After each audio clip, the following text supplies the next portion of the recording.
I want you to examine a very specific, almost invisible habit you might have. Oh, we all have it. Right. We absolutely all do. Think about the last time you promised to do something that secretly knew you couldn't actually deliver on, or just wouldn't. Like a project you agreed to. Exactly, like committing to this massive project with a totally impossible deadline.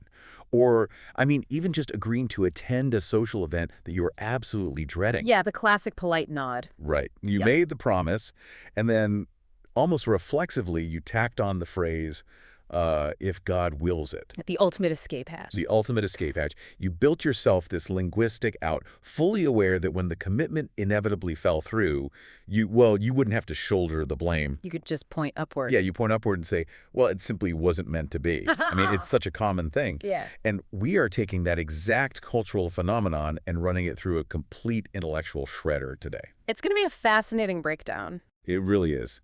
Our mission for this deep dive is to deconstruct traditional fatalism. We want to uncover a blueprint for, objective human accountability. And we are doing that by looking at some really specific source material. Yes, we are exploring a highly diagnostic analytical lens applied to an ancient text. Specifically, we're looking at Surah Al-Kahf, verses 23 through 44. Drawing from Allama G.A. Parwez. Right. Our primary source is the renowned 20th century thinker, Allama G.A. Parwez. We're pulling directly from the transcript of a lecture he delivered back in October 1975. Lecture 2 in a 9-part series, to be exact. Exactly. And I want to be super clear right up front for you listening. We are not treating this as some sort of theological sermon. Not at all. No. We're going to treat this text as a literal manual.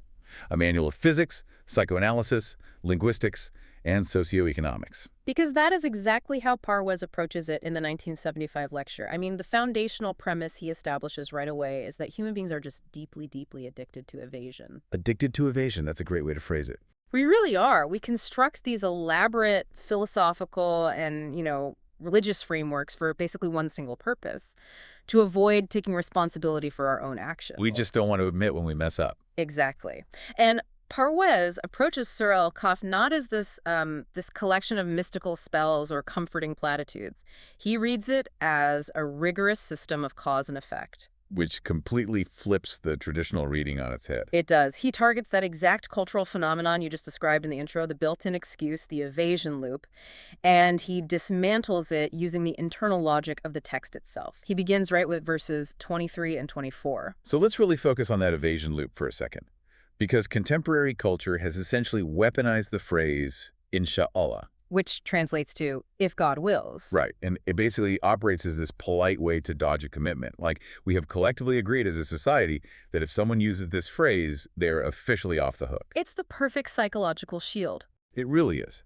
The failure to deliver is subtly blamed on the divine.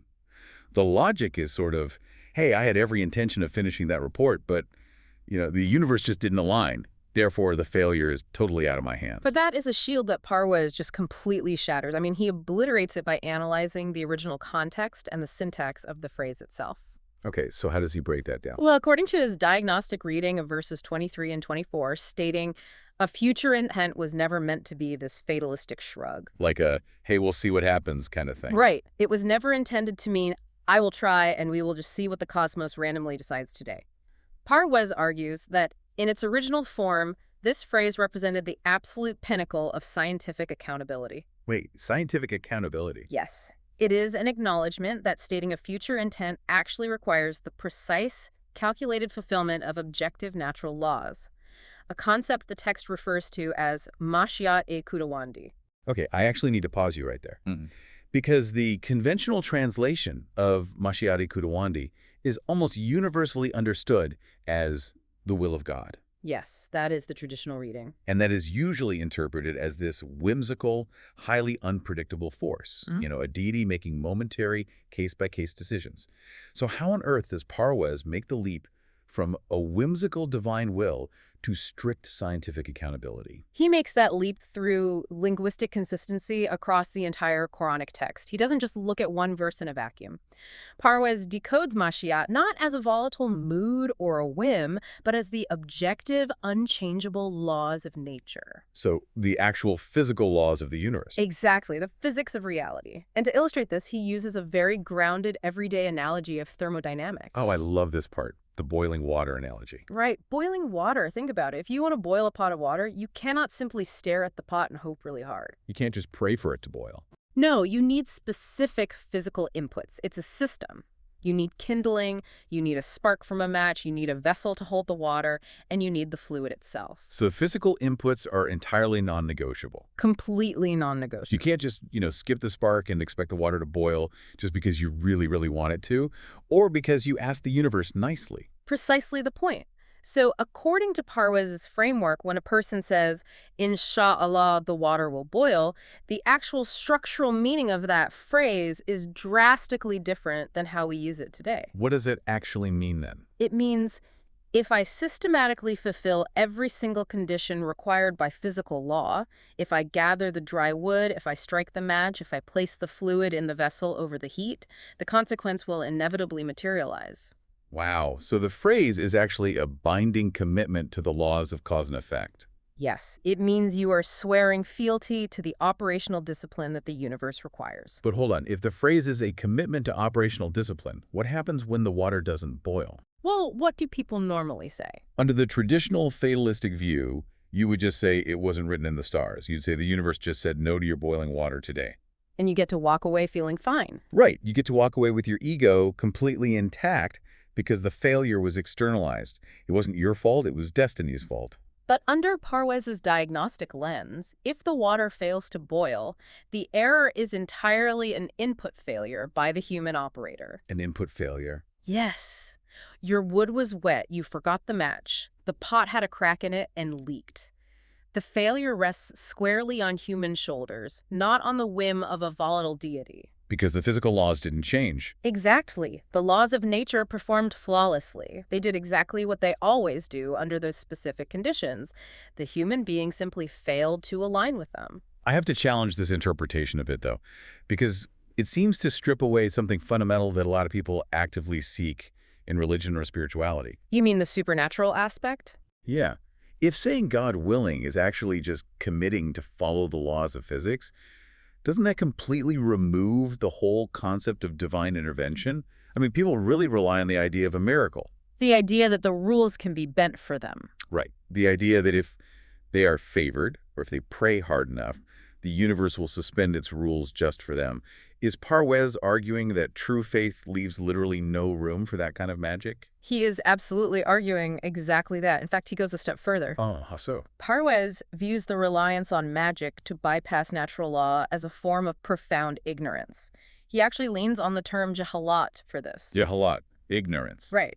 The text, in his view, does not teach that the universe is this magical place where rules are arbitrarily suspended for favorites. So no VIP passes in the laws of physics. None. True faith, in his analytical framework, is the rigorous, disciplined alignment of human action with universal physical laws. That's a very mechanical view of faith.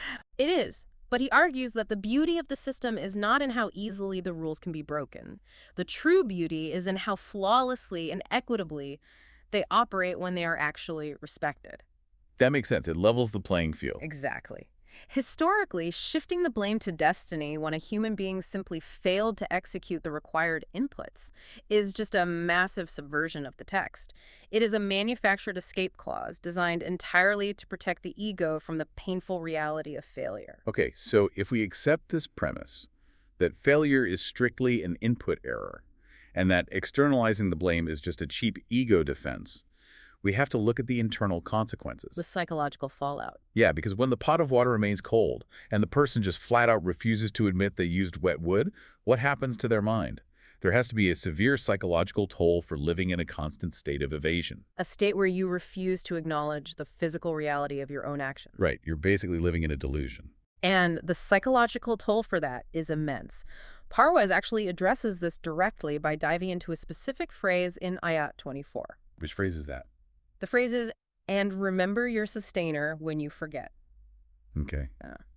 And on a surface reading, that seems pretty straightforward, right? It does. It is usually interpreted as a simple command to recite a prayer if you accidentally forget to say, Insha'Allah, like a verbal band-aid. Just a quick, oops, I forgot, God willing, and you're good. Right. But Parwez maps the Arabic root of the word for remembrance, which is dikr. He maps that directly onto modern psychoanalysis. Psychoanalysis. Okay, this is where the text becomes a manual. Exactly. He looks at the cognitive dissonance that erupts when a human being completely avoids active ethical responsibility for an input failure. Let's break down the mechanics of that cognitive dissonance for you listening.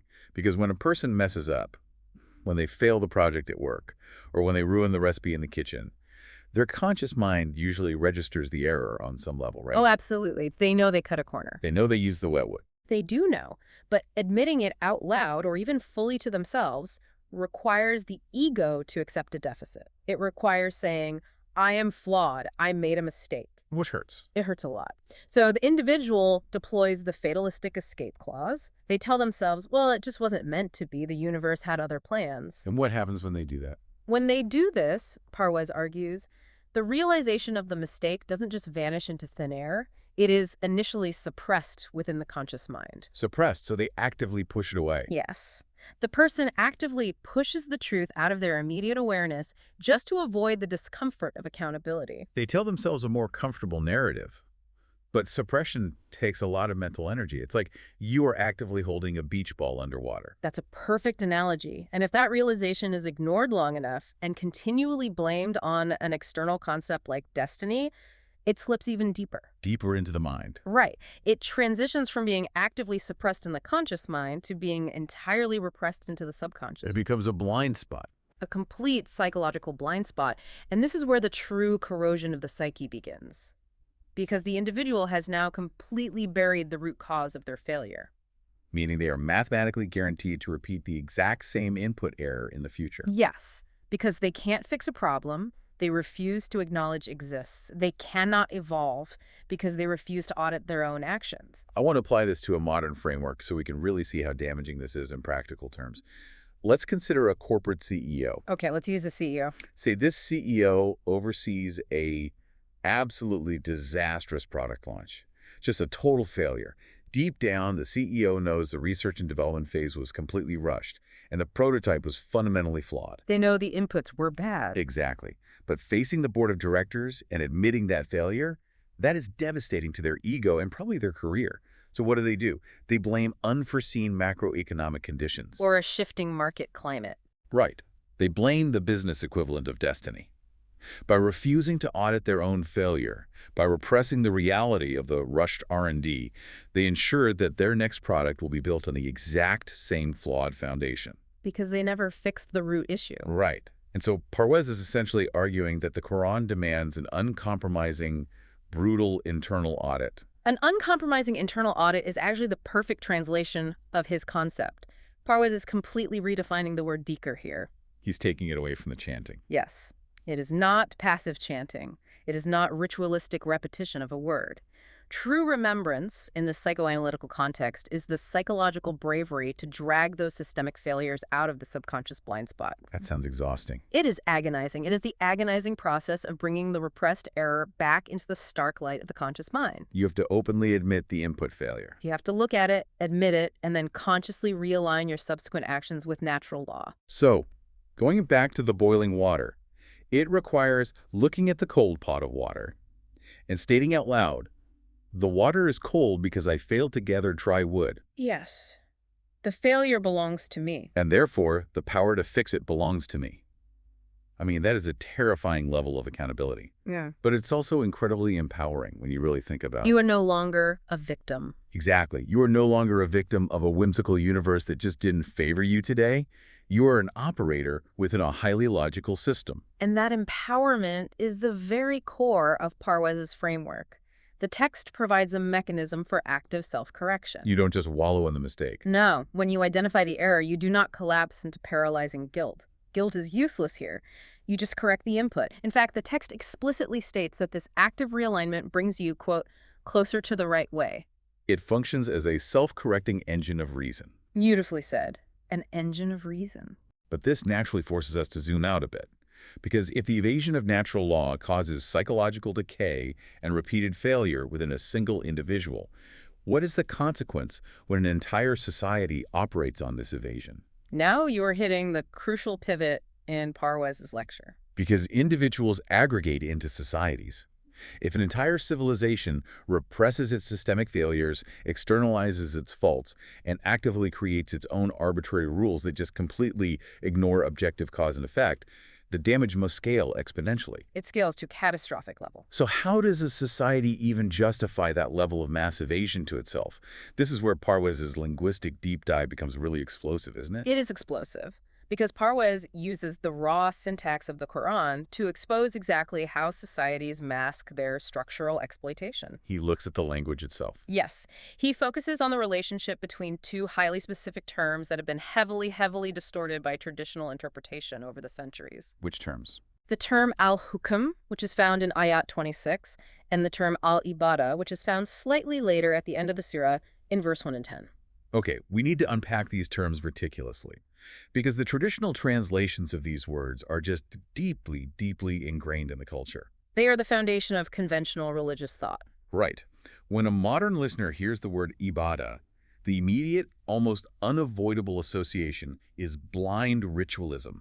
Worship. Worship, exactly. It conjures images of temple worship, personal piety, chanting and performing physical motions of prayer. It's seen as highly individualized. Highly individualized and totally confined to a spiritual or religious sphere. It has nothing to do with economics. That is the conventional, centuries-old understanding. You go to a building, you perform a ritual, and you have completed your ibadah. But Parwez rejects this. He rejects it entirely by looking at the linguistic architecture of the text itself.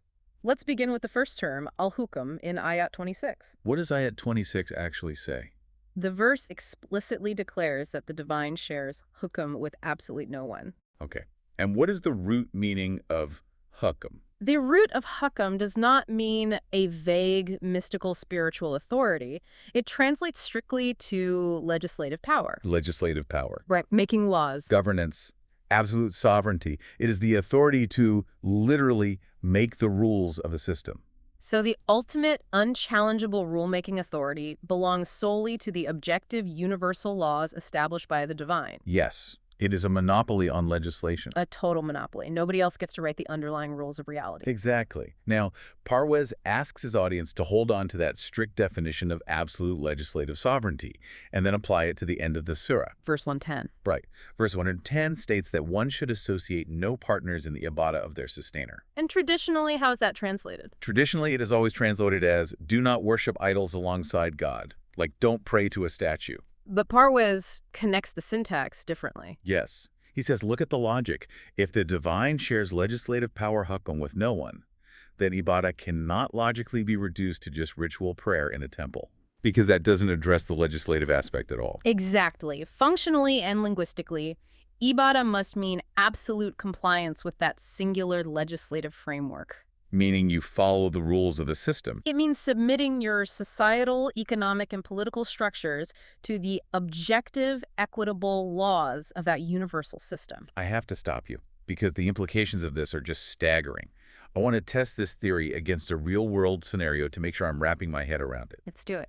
Are you saying that, according to Parwez's syntactic analysis, a society could theoretically have millions of citizens performing all the correct religious rituals, praying perfectly 5 times a day, fasting perfectly every year, building massive, beautiful temples? Doing all the traditional markers of piety. Right. But if their underlying economic laws exploit the working class and intentionally concentrate wealth, that entire society is fundamentally committing polytheism. That is the exact inescapable conclusion Parwez draws, and it is a massive paradigm shift. It redefines everything. He is completely redefining the concept of shirk. Shirk being universally translated as polytheism, or associating partners with God. Exactly. Parwez argues that the ultimate form of shirk is not bowing down to a stone statue in a desert. Because a stone statue doesn't do anything. Right. Stone statues have no legislative power. A piece of carved wood cannot exploit a workforce. It cannot hoard natural resources. It can't pass a law raising taxes on the poor. So what is the truest form of shirk then?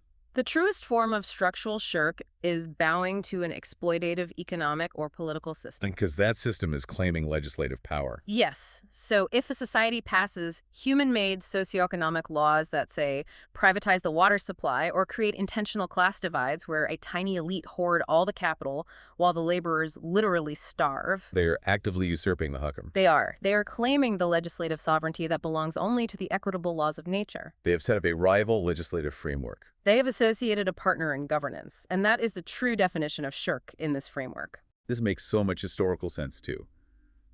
Parwez points out a brutal historical reality here, doesn't he? He points out that it is incredibly easy for a civilization to physically smash idols of stone or wood. Right. You march in, you break the statues, and everyone cheers. It feels like this massive religious victory. But it costs nothing economically. The power structures remain entirely intact. But it is infinitely more difficult to dismantle the idols of vested interests. Political monopolies, hoarded capital. Because the people benefiting from the exploitative system will fight to the literal death to protect their wealth and their power. Absolutely. And this explains perfectly why exploitative societies cling so tightly to the ritualistic definition of ibadah. Oh, because it provides cover. Exactly. The wealthy elite can fund the building of magnificent temples.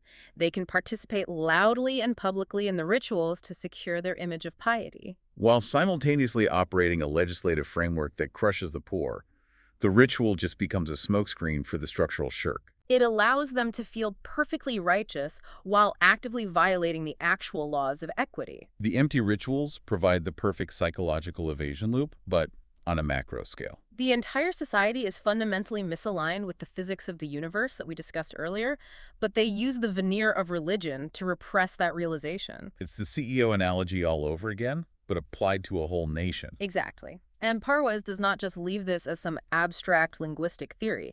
He points directly to a massive case study embedded right there within the text to prove the mechanics of this economic physics. This is the parable of the two landowners, right? Found in Ayat 32 through 44. Yes, the two landowners. We have to approach this parable very, very carefully, because anyone who has ever encountered this text in a traditional setting has likely heard this story framed as a standard moralistic children's fable. The classic bedtime story setup. Right. Once upon a time, there was a very rich man who was arrogant and a poor man who was humble. The rich man was mean, so the universe arbitrarily punished him by taking his money away. It is usually taught as a simplistic lesson about just being polite and saying your prayers. And we need to steer far, far away from that reading. We must abandon the moralistic fable reading entirely. It totally misses the point. Parwez frames Ayat 32 through 44 as a masterclass in social physics. Social physics. I love that term.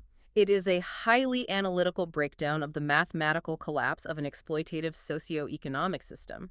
The text introduces two men, but they are not just individuals. What are they? They are archetypes. They represent different systemic approaches to capital and resources. Let's analyze the archetype of the wealthy landowner first. The text goes out of its way to describe his wealth in incredible detail, doesn't it? It paints a picture of absolute, overwhelming material abundance.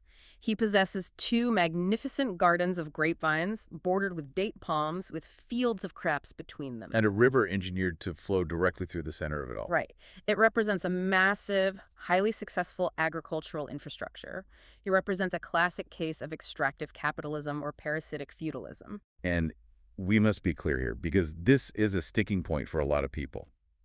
The wealth itself, the abundant grapes, the dates, the water, is not the flaw in Parwez's framework. Not at all. The resources are neutral. The flaw lies entirely in the landowner's psychology. His psychology of absolute material concentration and his subsequent detachment from the laws of cause and effect.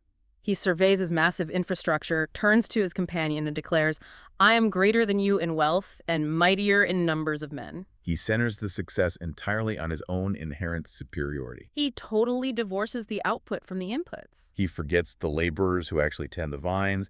He ignores the complex irrigation systems. He forgets the objective laws of agriculture that make the plants grow. And this delusion peaks when he enters his garden and says, "I do not think this will ever perish, and I do not think the hour will ever come." I do not think the hour will ever come. That is such a specific phrase. It is the critical diagnostic symptom of a failing system. Because in this context, the hour isn't some mystical apocalyptic doomsday read. No. The hour represents the inevitable consequence of systemic decay. A natural end result of his actions. By denying it, he is denying the very physics we established with the boiling water. He believes his amassed capital has literally made him immune to the laws of nature. He thinks he's too rich for physics to apply to him. Exactly.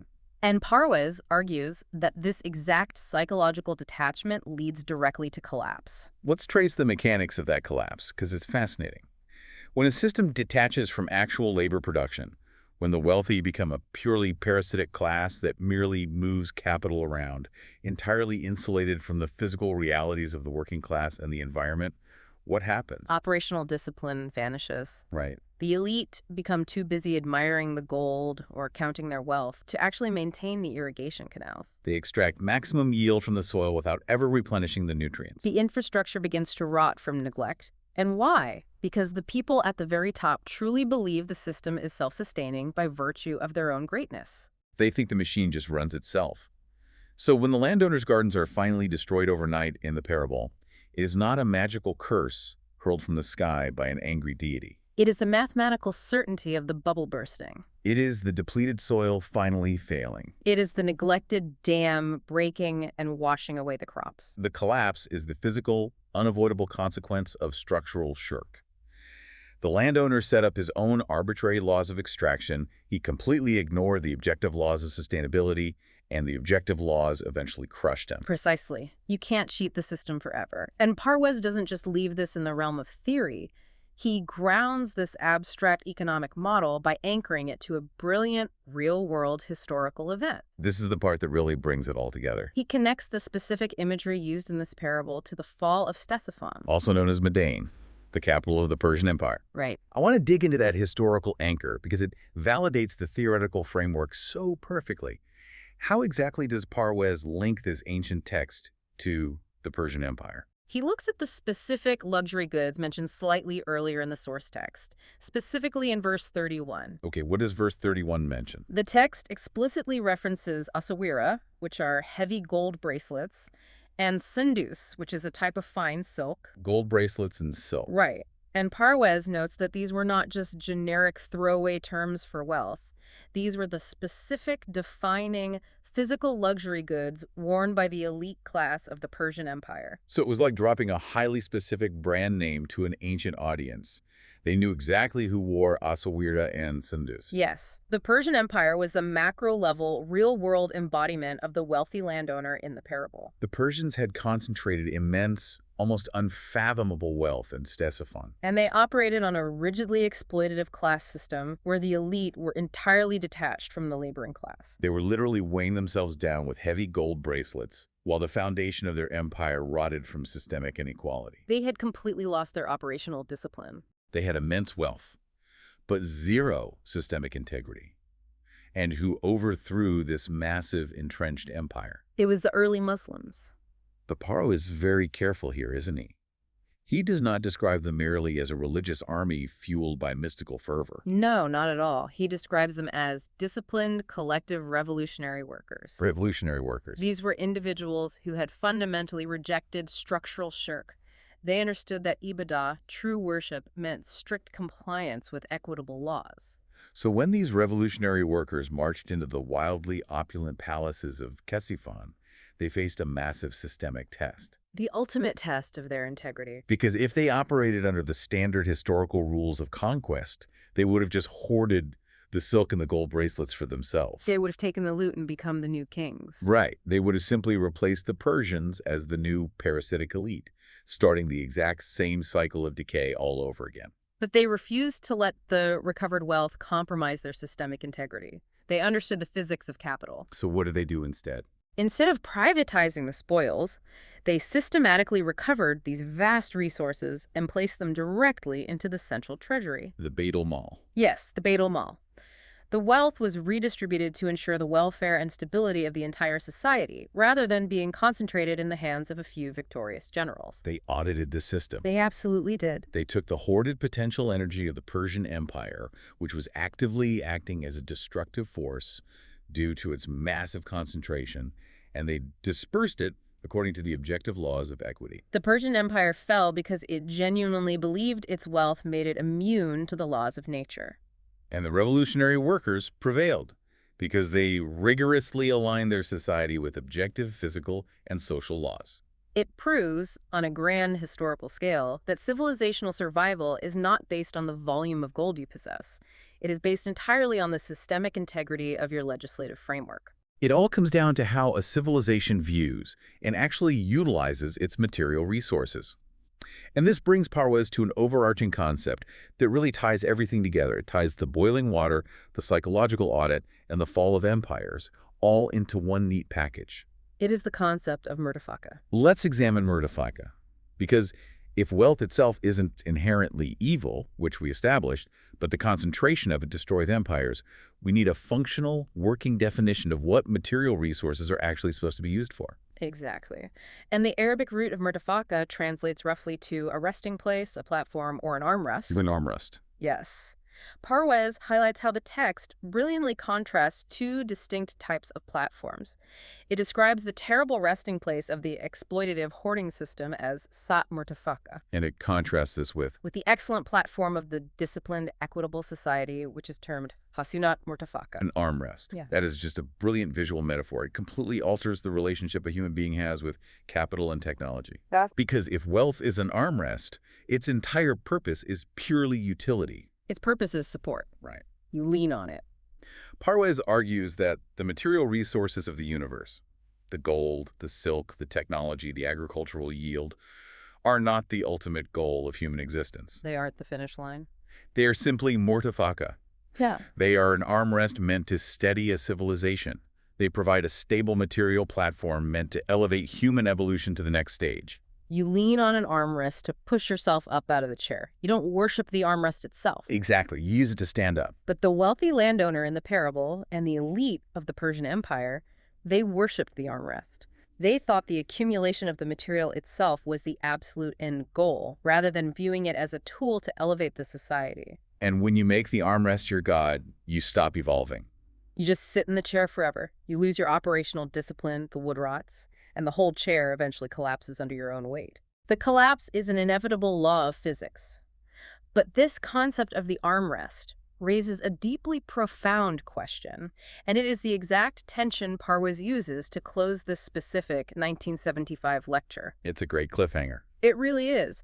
We have seen what happens when human thought falls into extreme materialism. They worship the armrests, they hoard the resources, and the system decays and collapses. Right, that's the Stetsafon example. But what happens when human thought swings to the absolute opposite extreme? What happens when a society embraces passive monasticism? Oh, that is a fantastic philosophical trap. Because if a group looks at the corruption of the wealthy landowner and decides, okay, the solution is to abandon wealth entirely. We're going to retreat to a cave. Right, they retreat to a cave, they wear rags, and they completely refuse to engage with the material world. But if they do that, they are also violating the exact same laws of physics. They are. A monk meditating in a cave is not fulfilling the required inputs to boil the water. They are not building the equitable irrigation canals for the society. They are just ignoring the pot entirely. They refuse to even sit in the chair, let alone use the armrest to elevate themselves. That's so true. And Parwez argues that this monastic extreme is just as structurally destructive as the materialist extreme, because both extremes completely fail to utilize the resources for human elevation. They both fail the assignment, just in opposite directions. Exactly. That tension between the two extremes is exactly where the cosmic scales shift. It is the cliffhanger Parwez leaves his audience with. So where does he go from there? Well, in Lecture 3 of this 9-part series, he moves directly into Ayat 45 through 57. And in those verses, the text pivots from the analysis of personal capital to the grand scale of civilizational lifespans and historical cyclicality. Zooming way out. He begins to trace exactly what happens when the physical landscape of an exploitative empire goes completely barren. And he maps the exact mechanism of this secular versus monastic trap. I am incredibly eager to see how he resolves that tension in the next deep dive, because the paradigm shift we have covered today is just massive. It really changes how you look at everyday language. It does. We started by looking at a simple everyday phrase, God willing, which we all use as a polite excuse to avoid commitment. And through Parwez's diagnostic lens, we have seen it completely transformed. Transformed into a rigorous demand for scientific accountability, operational discipline, and systemic equity. It's wild. So think about your own daily operations. Look at your own life. Yeah, look at your own work and the systems you participate in. What material resources are you using as an armrest to elevate yourself and those around you? And what have you accidentally turned into an idol? It's a tough question to ask yourself. It is. When you face a failure, are you bravely dragging it out of your subconscious to audit your mistakes? Or are you blaming the market, the weather, and destiny? Are you taking responsibility for the inputs? Exactly. Are you taking responsibility for gathering the dry wood and striking the match? Or are you just staring at a cold pot of water waiting for a miracle that will never come? Thank you for taking this deep dive into the source material with us. Until next time, keep examining your inputs.